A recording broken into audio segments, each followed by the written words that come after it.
Welcome to episode 139 of Enhancing the Human Experience. I'm so glad you tuned in today. This is the first episode of the new year. And before we get into the episode today and talk with Denise Jensen, I'm going to go over a couple of items, just housekeeping stuff, get you up to date on some changes that's happening, and then we'll dive into the interview. It's super good. I know you're going to enjoy it. So for starters, you may have noticed that the podcasts aren't coming out every week. And for the time being, I'm going to release one episode per month, and we'll see how that goes moving forward because I'm really putting a lot more time and energy into video content, which you can find at youtube.com/gmarkphillips. And that's going to be the direction for the near future. We'll see how it goes. The podcast will never go away, but it's just changing a little bit. The frequency is going to be changing. So just keep that in mind. If you don't see episodes every week, that's why. The other thing I want to mention and remind you of is if you haven't downloaded Tools for Conscious Creators from my website, gmarkphillips.com, you can do that for free. What these are the best ideas from, knowledge and wisdom from spiritual, metaphysical, even intellectual, all the books, all of the things that I've kind of ran across on my journey to create simple and effective tools to help you be a more conscious creator and actually do the things you came here to do, create the things you came here to create, and leave them in this physical world, right? Let them come through you into the world. So these are really powerful tools. I've been using these for years, and they've really helped me so much. And I know that you're going to get a lot of value out of them as well. Here's how you can pick them up. You can go to gmarkphillips.com.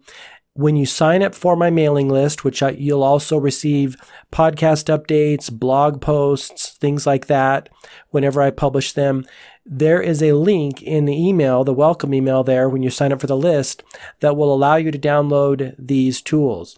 And every tool will have a version number. Currently, it's version 1.0 as I'm uploading these tools into this collection. But over time, as I refine the tool, tweak the tools, and change the tools, which I do all the time, you can check and make sure that you have the most current version and, are getting the maximum benefit out of that tool. So again, I find these tools to be really valuable to me on my journey, and I think you will as well. So that's available at gmarkphillips.com when you sign up for my mailing list. All right, let's talk about my guest today. So Denise Jensen is a coach and counselor. She's also a friend of Jess Maitri. Jess Maitri was my guest a number of podcasts ago and shared some really awesome insights. I'll link to her episode in the show notes beneath this YouTube video or at gmarkphillips.com. But in this episode, Denise and I really talk about, the value of the coaching experience and really the intangible value of it, right? We talk a little bit about the knowledge, but also about the accountability from it, which, like we talked about, I feel is really invaluable when you're talking about a coaching experience, client coach experience. So we talk about a lot of stuff like that. She shares some of her practices to stay tuned in, to stay pushing into that, uncomfortable zone, which we know everything we want and all the good things in life is waiting for us in that zone. You and I both know that. So there's so much goodness in this episode. I really think you're going to enjoy it. Without further ado, let's jump in and have a conversation with Denise.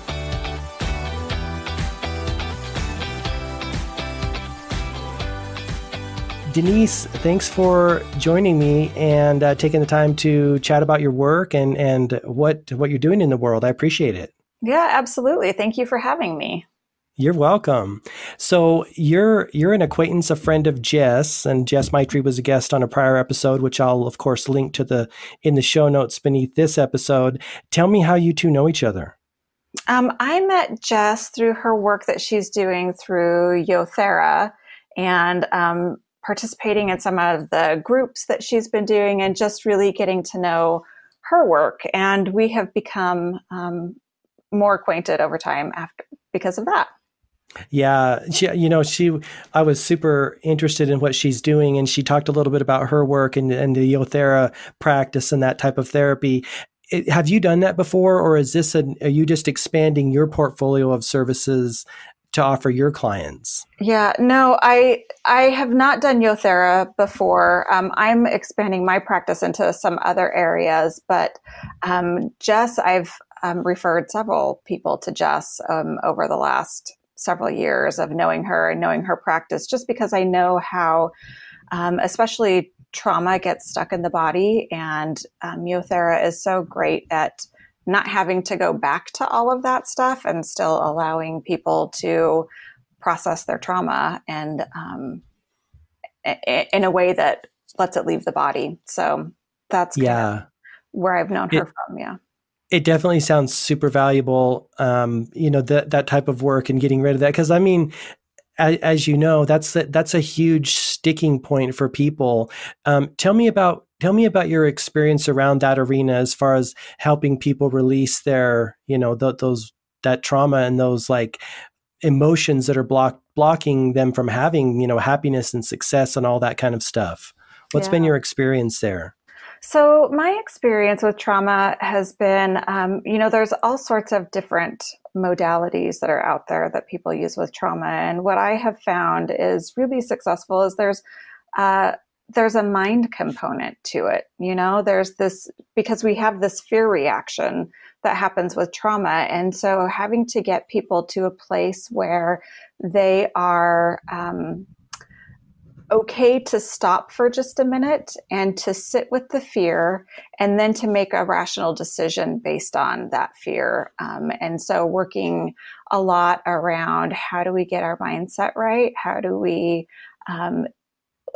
build up that mind muscle capacity to be able to, when my body is telling me I'm not safe, even though I know I am, to sit in that and be comfortable with it not comfortable because you never are, but to get to that place where you can be rational about the fear. And then over time, when you sit with it, and you learn you learn some practices that help soothe all of that, then over time you really, the fear doesn't come up as much.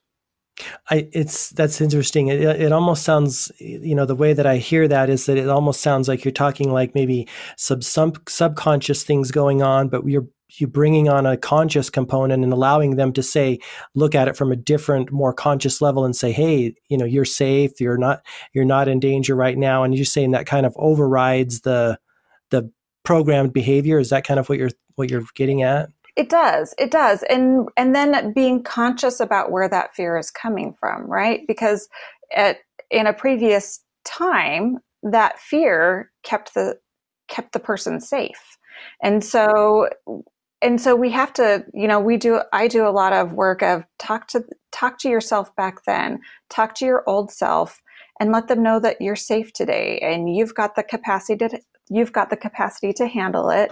And to let them give you your life back and give you your opportunity to handle this situation.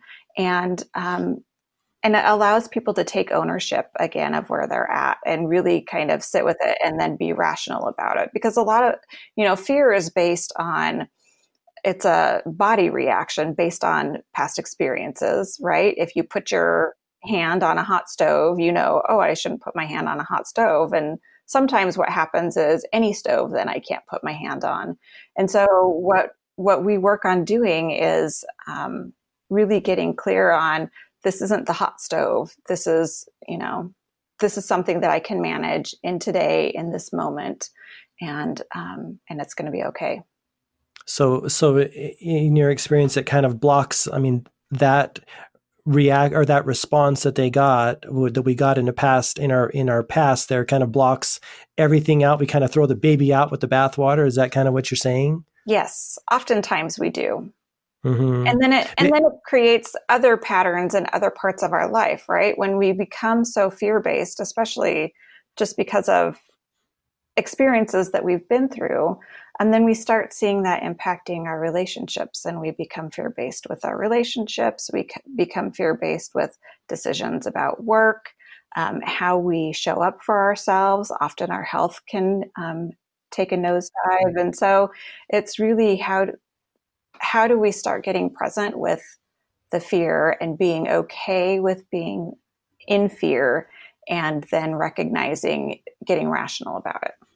Yeah, I love that. I mean, I just find fear at the root of everything that it's kind of at the root of the human experience. So we've got to eradicate it, and more so, I guess I should say, courage is necessary to do anything in life. To whether it's fighting those internal demons or those internal battles we have with ourselves of unworthiness or doubt or anxiety, or in the external world, putting ourselves out there and, standing up and speaking our piece and so on. I think it's foundational. I think what you're doing is foundational. Mm-hmm. Yeah, it really is. And it leads to transformation for people, right? Because once I can manage my fear internally in one small area of my life, then I can start trusting myself. And I know that it's going to be okay in other areas of my life. I'm really glad you said that, because I totally feel that way too, that, when we take a step and realize, oh, I'm not dead, I'm still here, everything's fine, it allows us to take more and more, doesn't it? Yes, absolutely. Yeah, it's so true. Well, so give me a little bit of your background as far as your journey up to this point. Tell us about your history and your past working in this field, and whatever you feel is relevant. Give us a little glimpse. So I have been working in this field for about 20 years. I got my master's in social work and really wanted to help women be okay with the lives that they had and be able to be the best version of themselves that they could be. Right out of college, I was young and had kids at home. And so that was kind of my focus, is I wanted to work with other women who had gone through some similar experiences to what I had been through at that point in time, and wanted to help them move forward. And so anyway, that was kind of my impetus to wanting to get into the field of social work. And over the years, I have done, I've had a substance use disorder counseling practice, because I found oftentimes the women who end up coming to us have other issues going on, right? And substances are often a way that we numb not feeling good about ourselves. So worked in substance abuse field. I had a mental health therapy practice. And then I've worked for both the state of Idaho and the state of Utah, helping to build big system change initiatives. So around substance use disorder, children's mental health, and suicide and drug overdose. And then I've also taught at the University of Utah and their substance use disorder program. So yeah, fascinating. Yeah, Go Utes, by the way, right? I know, right? They're great. Yeah. So absolutely. And so now I'm kind of transitioning into the space of life and wellness coaching, because I do recognize that there's so much of the work around how do we transition and how do we move forward in our lives really comes down to our minds, and how are we getting really tough in our own minds so that we can face fear, so that we can face all of those transitional pieces that come up for all of us. Absolutely. I love that you said the word, getting tough in our own minds. What do you find working with people? Is that kind of what it comes down to? Because that's really been my experience just on my own journey, and seeing other people's, more specifically on my own journey, is like toughening myself to the daily whatever needs to be done, right? And discipline. And I call it tough love in a sense too. What's been your experience around that word tough, and building up the mindset and that kind of thing? I'd love to have you unpack that a little bit. Yeah. So I think often we look at our own life and compare our life to where we see the highlight reel of other people's lives. And so it creates this false sense of I should be somewhere other than where I'm at. And it creates a lot of just not feeling like you're good enough.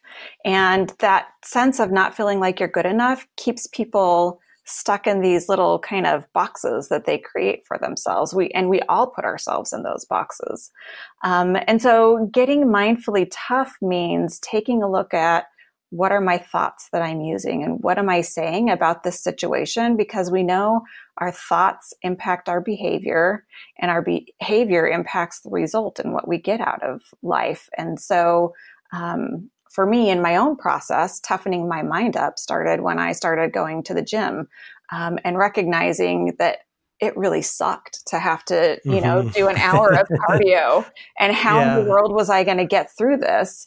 But knowing that I didn't want to be where I had been up to that point. And so I was just going to show up. And I started noticing over time that what happened is all of these tools that I started using with my clients in substance abuse treatment and in mental health therapy really played a huge part for me in changing my mindset and toughening myself up. And so things like, you can do anything for 60 seconds, Denise. It doesn't matter how difficult it is. It doesn't matter how painful it is. You can do whatever it takes for 60 seconds, and then having those same kinds of conversations on a pretty regular basis to get through the next day, and then getting clear on what was it that I wanted. And so I take my clients through those same processes. And how do you build mental toughness? How do you show up for yourself?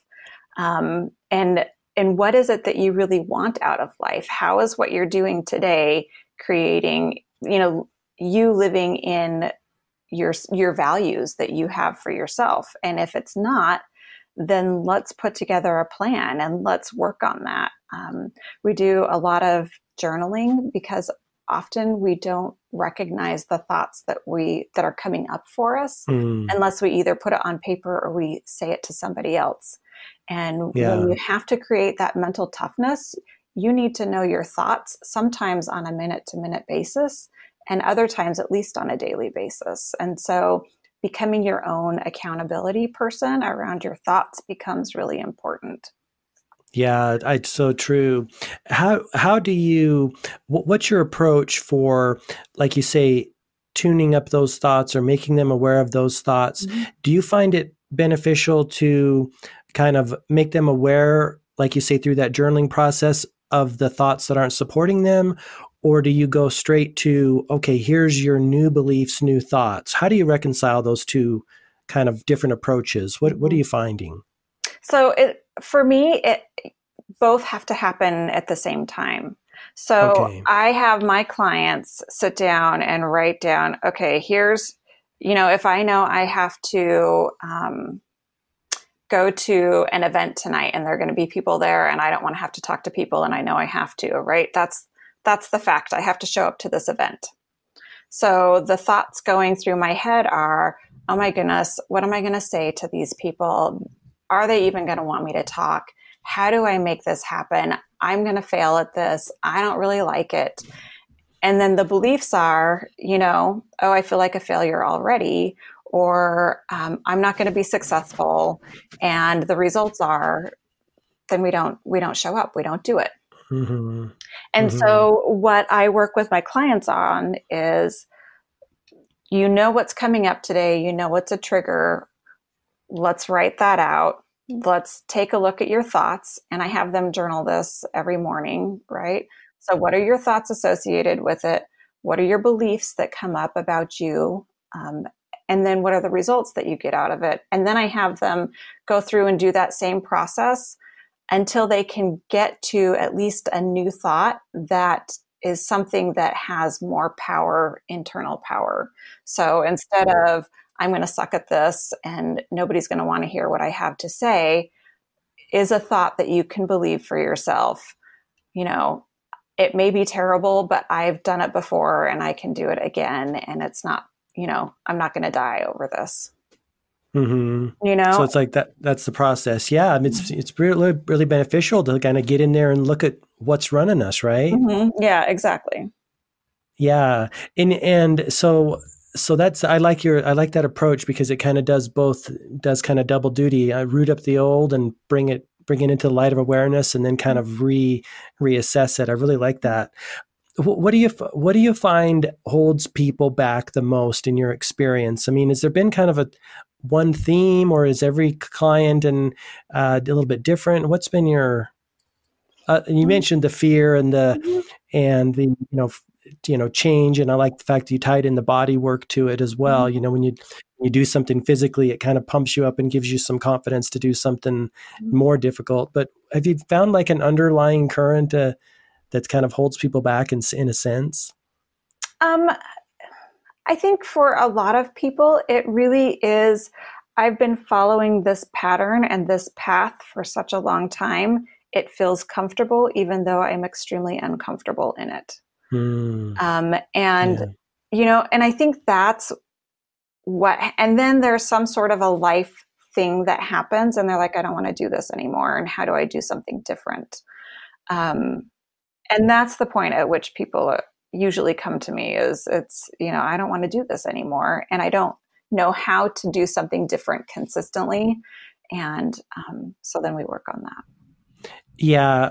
One of the things that I think about all the time, as I look at the human experience and why it's so difficult to change, just kind of, just describing the experience, so to speak, I think about this, pain of change versus the pain of staying the same. And like you mentioned, it's oftentimes that pain gets so strong, build up and build up and build up. And it could be any number of things that can cause it, right? Either relationship pain, or maybe you're not sharing your message with the world. That can be kind of an emotional pain that builds up.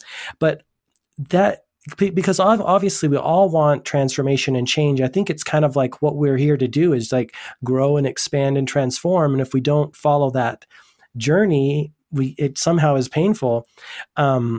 So I really like that idea, what you're talking about with that. So that's kind of how I think of it, as the pain of change versus the pain of staying the same. Yes, yes. And then reminding ourselves what staying the same means, right? And Mm-hmm. getting really clear on that. Because I think oftentimes when we start down a change process, our initial reaction is, this is great, I want to do this. And then it starts getting hard again. And Mm-hmm. we want to go back to that space of that other thing felt comfortable, even though it wasn't what I wanted. And so having practices in place on a daily basis to be able to remind us that, remember, this isn't what I wanted. I want this future focus. Mm-hmm. I want this transformation. I'm okay with this pain because it's better than the other pain I was feeling. Yeah. In some sense, and just to give you a little history of myself, I kind of describe myself as a recovering or a former comfortaholic. And so I've kind of come to the realization that it's better to be in momentum and moving forward and kind of in the eye of the storm, even though it's a little bit scary sometimes and a little bit, there's lots of unknowns and you're definitely putting yourself out there. But what I've realized is that it's really more safe to be there because at least you're in momentum and you're moving forward, as opposed to clinging to whatever, feels comfortable at the time. It's kind of this shift that has taken place in my own mind. And have you seen that in your experience or in your clients? I mean, do they embrace that at some point? Yes, absolutely.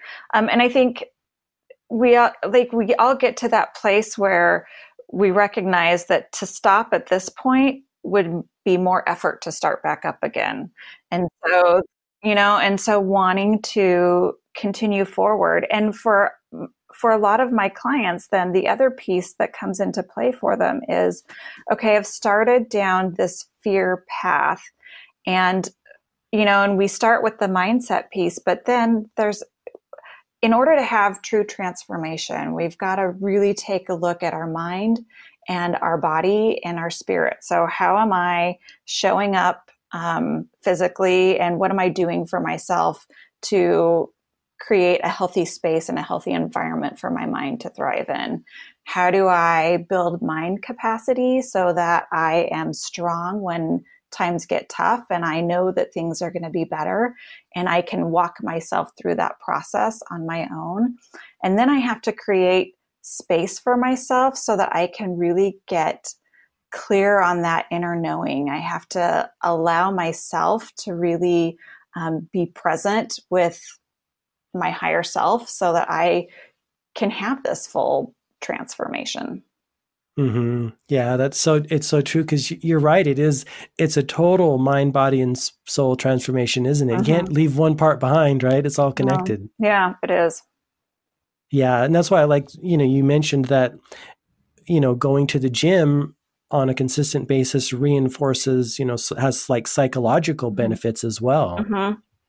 It It's so does. true. Yeah, it has huge psychological benefits. And the nice thing about the gym for a lot of people is it has a shorter window of success, right? So I can show up to the gym for 2 weeks and I start feeling better, right? I start feeling differences. I may not have lost weight. I may not have, been able to increase my weights or anything, but I start feeling better. I have a little bit more energy and those kinds of things change.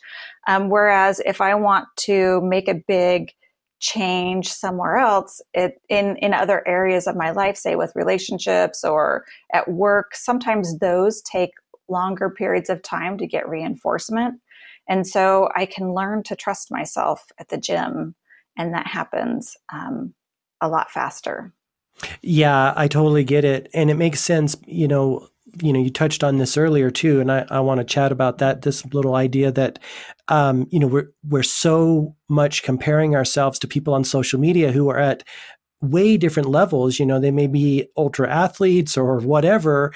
And here we are looking at that all the time and getting that, there's like a big gap between where we are and where they are. And then we say to ourselves, well, I'm not even going to start because it's just too much to go there. But I like the fact that you mentioned earlier, just doing those simple things on a daily basis. And for me, I sometimes think, hey, just eat a little healthier today, or like you said, just get a little exercise today and build on those components, because you're right. It's those little wins that compound, don't they? Yes, they do. And they make a huge difference because all of a sudden Yeah. you start changing the story that you tell yourself about who you are as a person, and what the world can expect of you.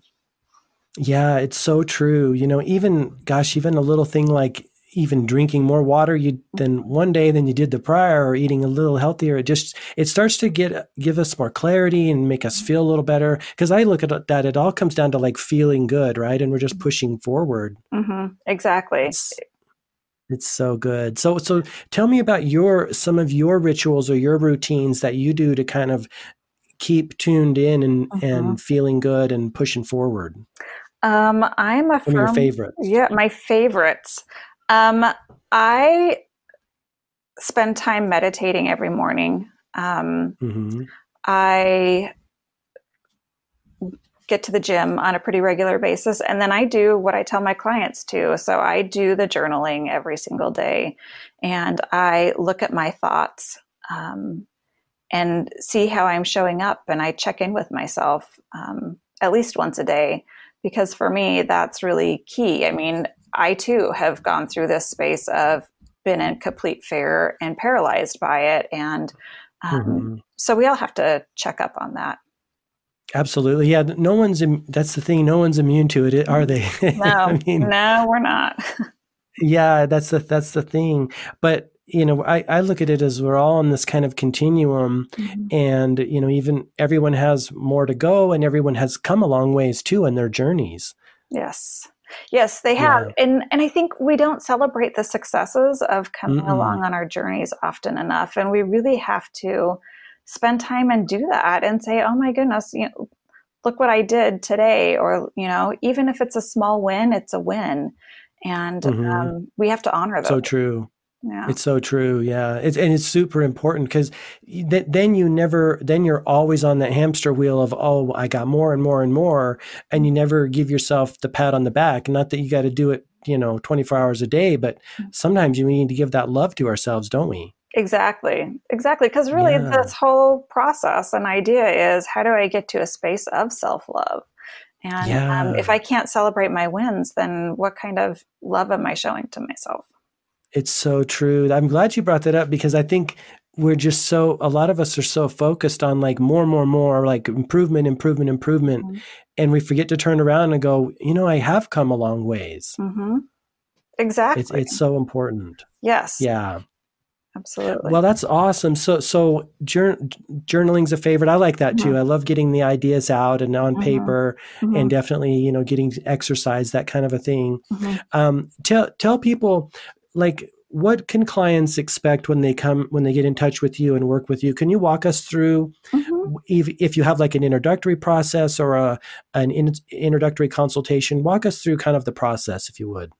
Yeah. So, introductory consultation is, we'll chat for anywhere from 30 minutes to an hour, and I really want to get an idea of um, what the pain points are for this person, and what is it that we need to start working on, and hopefully give them, a win or two. And then when we move into the process of the coaching work that we do, it's helping people get clear, like I said earlier, on what are my values, what do I really want in life, what are my goals for myself, and what have I done so far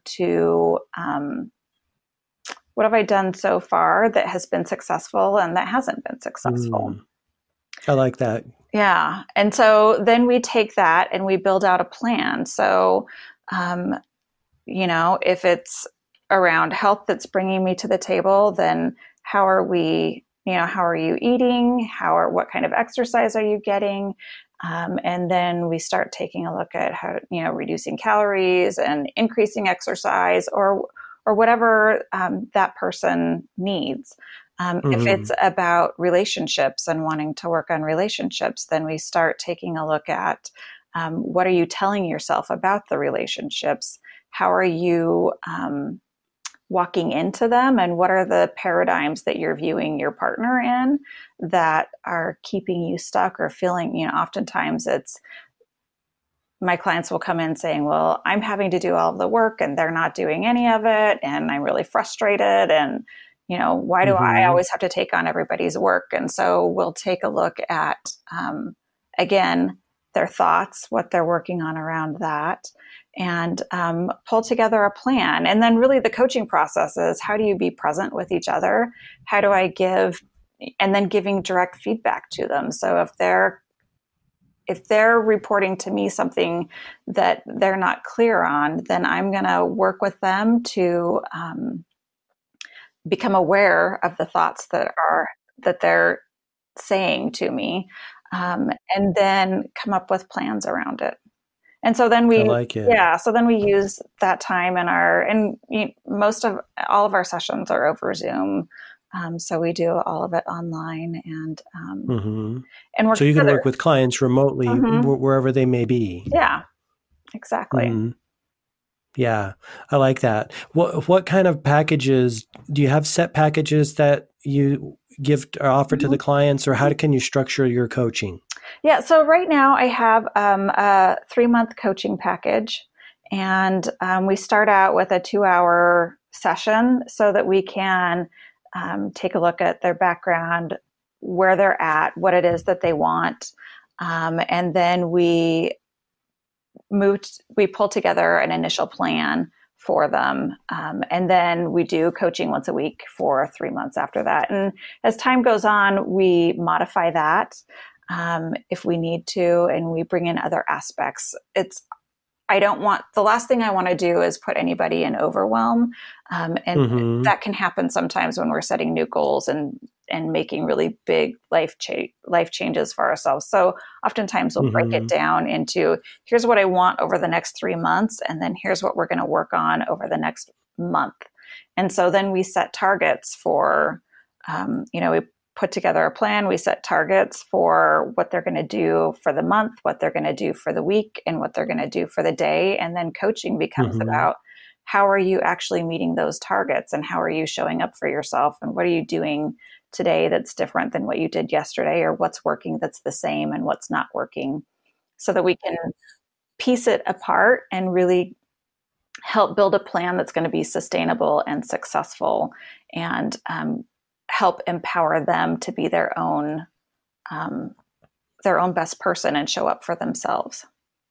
Yeah, it's true because, like you just mentioned, that when they're by themselves, they've got to kind of have those tools that you're helping them develop, right? So they can do the thing, right? Yes, yes. And I think a lot of times people, we get so caught up in our heads and the stories we tell ourselves. And even when we're doing some of these daily practices, unless we have an outside person saying, wait a minute, this isn't, you said you wanted this thing over here, but here's what Hmm. you're doing. Is that really what you want? Or do we need to change your goals? And having those kinds of conversations is really transformative for people.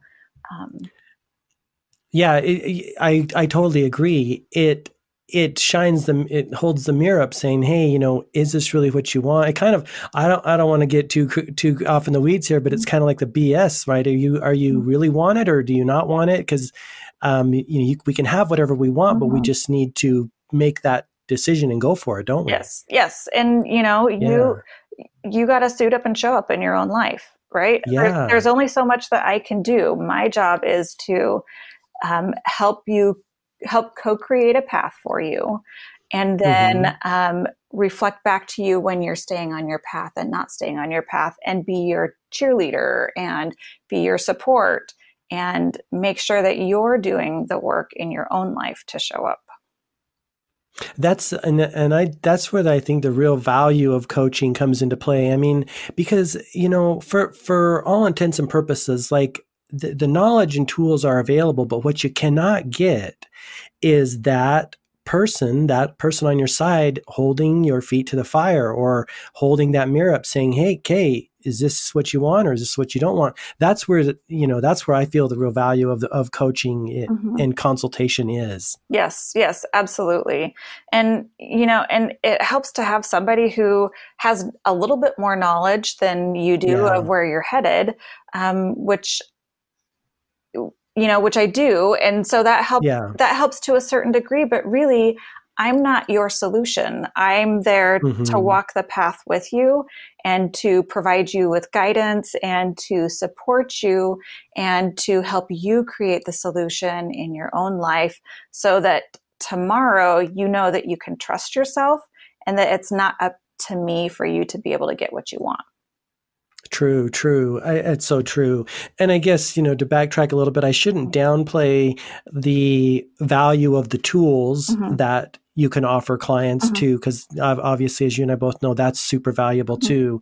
Tried and tested tools. So it is kind of a both of a thing, mhm, the tools and then the coaching. mhm. But yeah, it's super valuable. Yeah, it is, but really it's the accountability piece, right? Because Hmm. oftentimes people, especially when we first start out in making really big change, oftentimes we can, um, if we don't have somebody that we're accountable to, then we can choose not to be accountable to ourselves easier than it is Hmm. when there's not somebody to be accountable to. Oh, it's And so true.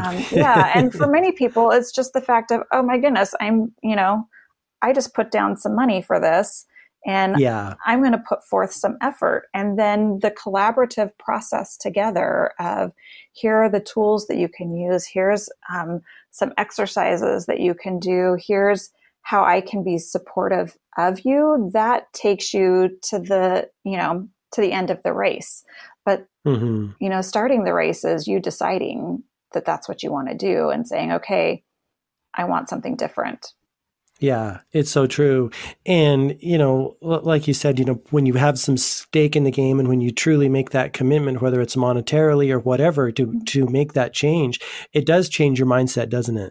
It does. It does. And having somebody to be accountable to makes it that much easier to follow through, Hmm. especially when you're I first learning how to make change. Yeah, I think about this idea that, what we're taught in the school system, even though it has its value, once we get out into the real world, we're kind of thrown into the mix.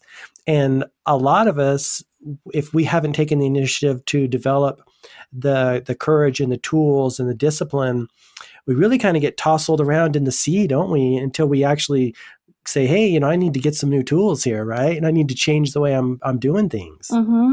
Exactly. Yeah. And Exactly. so I think that's why I think that's definitely what's driving, this kind of upsurgence of people seeking out coaching and bettering themselves because they need those tools that maybe they didn't get in other places, and they're valuable. Exactly, exactly. And we're not taught about how do I change behavior? How do I change my mind? How do I create a new neural pathway? I mean, we're not taught that at any point in time in our lives. And so to be able to go through a process that allows you to create new pathways in your brain and to understand how do you change behavior, and how do you make it stick, those are things that are, coaching does and does really well. Yeah, it's so true. You're absolutely right. I mean, those, and in my experience, those things are really, I kind of say they're more valuable than the knowledge, because you can change when you change. Like you say, you build those new self concepts and build that new way of thinking. I mean, sky's the limit. Knowledge is kind of, okay, that's great. It pales in comparison in my experience. Yeah, Because you exactly. can just go so many places. Exactly. And you can get knowledge from all sorts of different places and you can piece it together. And the value in coaching is that you can do all of that on your own, because most of the information we go over you can find on the internet. But when you have somebody who understands the processes and oftentimes has been there, done that, they bring those experiences to the table so that then you springboard and you're not having to spend years trying to put it together. You get to spend months putting it together and having the same change that they've been through themselves. So true. Absolutely. And that's the real value right there, isn't it? Mm-hmm. Yeah. Yeah. Well, and I think today, in this day and age, back to this idea of knowledge, it used to be that before, you could Google anything and find it out in a split second, people who had knowledge and experience. That was their ace in the hole. But nowadays, when the knowledge is prevalent to everybody, then it's like, okay, it loses its value. And then the real value comes in being able to, like, rewire ourselves. Doesn't it's like a new way of being. Yes. Yes. And it really comes down to the relationship, and how do you create relationship that motivates people to want to change and that's empowering, right? I think it's that continual process of, yes, I'm going to teach you some things, but also I'm going to empower you and I'm going to help you see how amazing you are, and how wonderful you are and how you can reach any goal and do anything that you have a thought that you might want to do. Mm-hmm. And so that's really, I think, where the difference comes. It's a piece of it is in the knowledge, but the biggest piece of it is the empowerment component. And it's hard to get empowered in a single state. Empowerment often comes between connection with others. Totally. Yeah. And then them reflecting back at you, like you said, your way you're thinking and different experiences. Mm-hmm. Yeah. We definitely need each other. I mean, in so many ways because of that. Yes, absolutely.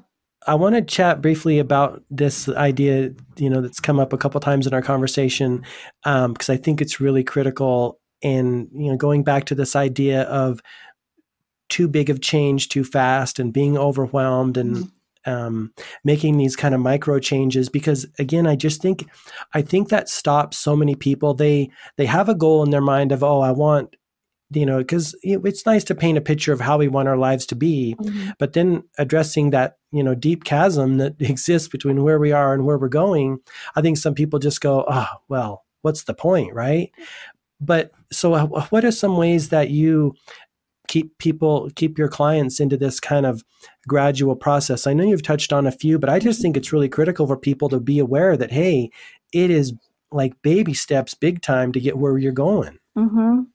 So I think it's a combination of things. It's first of all, we have to have that big goal. What's the big dream, right? Because that's really what they're wanting. But then it's breaking it down into smaller goals and smaller successes, and creating those successes quickly.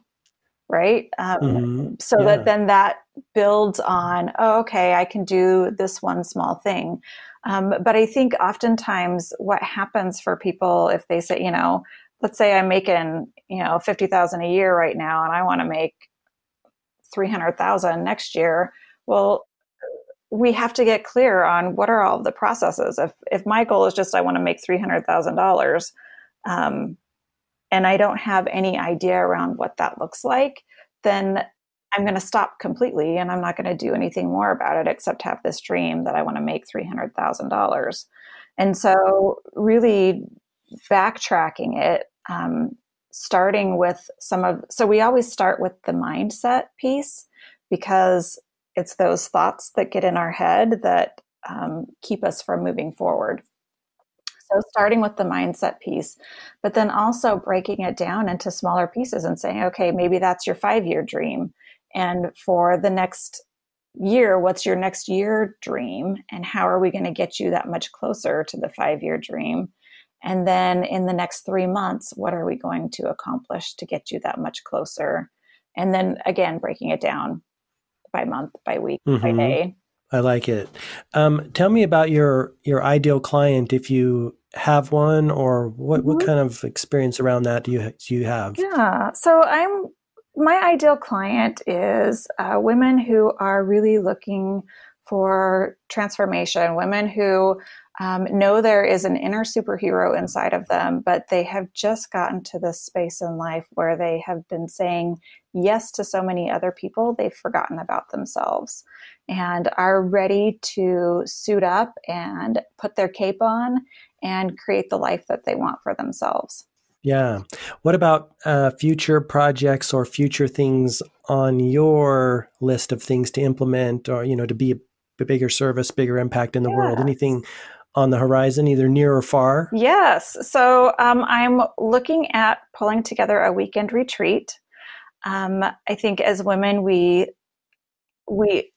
don't do enough connecting with each other and really having meaningful connection. So I'm working on pulling together a weekend retreat, and I'm hoping that my goal is this summer that we'll be putting that on.